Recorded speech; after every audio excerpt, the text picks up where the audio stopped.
आप सबको सबसे पहले बहुत बहुत मुबारक हो। किस चीज की?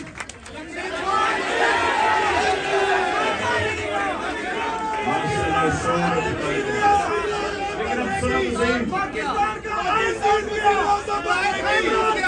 पाकिस्तान की आज बहुत बड़ी जीत हुई है। क्यों हुई है? सुने जरा, क्यों हुई है? सुने खामोशी। जीत इसलिए हुई है, पाकिस्तान की जीत इसलिए हुई है कि सिर्फ आजाद कौमें आइन के ऊपर चलती है, गुलाम कौमें नहीं चल सकती। गुलाम कौमों के लिए नजरिया जरूरत, आजाद कौमों के लिए आइन और कानून की हुक्मरानी